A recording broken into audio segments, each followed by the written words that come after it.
I'm still in a little bit of a state of shock. It's been a very tough few weeks of negotiations. We've competed with two other very, very serious bidders, and unbeknown to us, because I'm a very truthful person, right up to 11 o'clock last night we thought we were getting the club, and both the other two parties thought they were getting the club. All three thought they were the chosen bidder, and all three thought they were the only person in the running as of yesterday. But in reality, there were three people in the bidding yesterday, and all three thought they were going to get it. And this only came out at about 5 to 11 last night when we finally got the club. Why have you decided to move now? What's your thinking now in becoming in charge of West Ham? You say it's a club that means so much to you. Both me and David are supporters. It's where we started. I went to university here. I lived in Hornchurch. David literally lived 50 yards from the ground for 20 years of his life.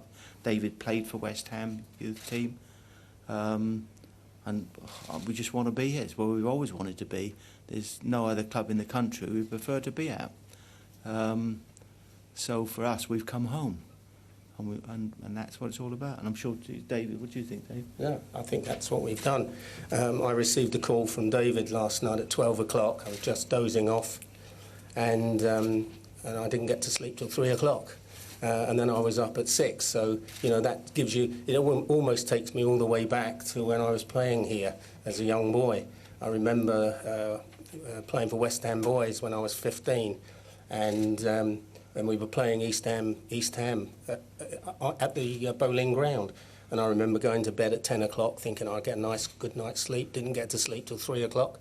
And again, woke up at 6 o'clock. So it took me all the way back to that time. No, this is a very exciting experience for Dave and I. We've dreamt of this for many years. And, you know, you just never felt that it would ever happen. You know, when we missed that opportunity 22 years ago, we thought that the opportunity had gone forever. But it's amazing, and here we are today. On the issue of the ownership itself, can you just clarify who owns the club? We own 50% of the club. It's myself and David.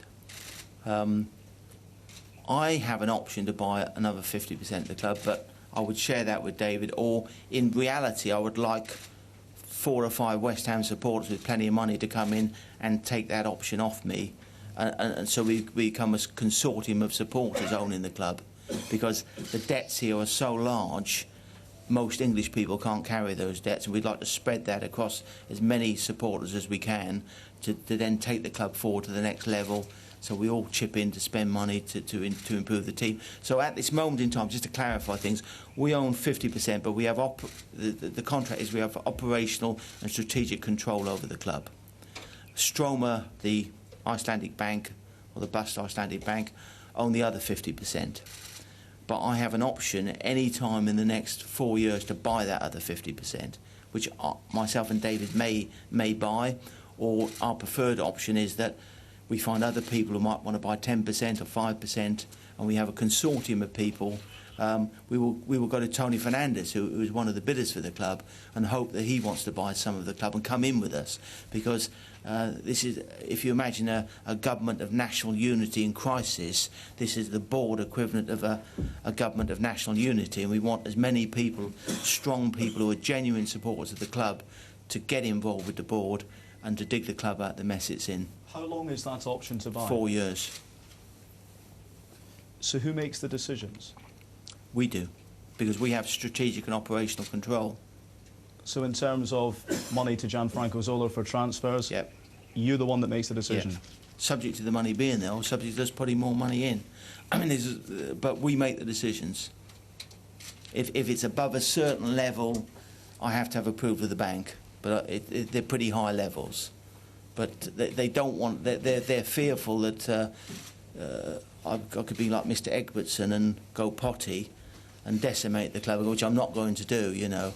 And we're still, unfortunately, inheriting lots of the problems that are left over from several years ago. And this is no criticism of Stroma and the people who run the club for the last 6 or 9 months. They've kept the club alive by hook or by crook, and they've done nothing wrong. It's the previous regime that's run up enormous debts and taken on wages and liabilities that a club of this size just can't support. So have you injected new money, and what's how much, and what's happened to the club's debt? That is all strictly private and confidential. We've paid down some of the debt and we've injected new money as working capital. But there's still £100 million of debt here. Still? Still. And in just very, very simplistic terms, there's 50 million owed to banks. There's £40 million owed to other clubs. And just to clarify that, normally when a club, and I think it's important we tell the supporters exactly the position. With most clubs, you're owed money, you owe money, and you're owed money. Here, West Ham owe £40 million to other clubs. That includes Sheffield United, but we cannot. It's a confidential settlement with Sheffield United. We can't say what percentage of that 40 million is Sheffield United. But 40 million is owed to other football clubs. West Ham are not owed a single penny by other clubs because when they've sold players, they've discounted the debt with banks. So if, say, for example, Mr. Bellamy was sold for £12 million or £15 million, they've got £3.5 million down. They were owed £10.5 million. That £10.5 million has been sold for £9 million to some finance company. So there's not a penny to come in. In addition, West Ham have borrowed against the next 2 years' season ticket money. They've taken 70% of next year's season ticket money, 60% of the season ticket money afterwards. So those three figures alone come to £102 million. In addition, there's the Alan Kirbishley settlement, and there's various other bits and pieces. So the real debt's about £110 million. It's extraordinary. As you outline there, you back in what is a financial madhouse. I mean, how difficult is it to run a club in the Premier League sensibly and avoid, as has been put this morning, paying crazy wages on top of it? Well, if we were starting from scratch, it's very easy. We know how to do it. We've got 16 years' experience.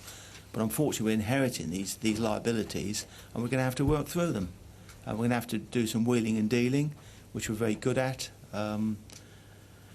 We're going to have to find new money, raise new money. And I would say now it's a major part of our strategy that West Ham moved to the Olympic Stadium, which is 3 miles from this ground in the borough of Newham. We're in the borough of Newham. And if we could have a huge ground, we could take football back to the people.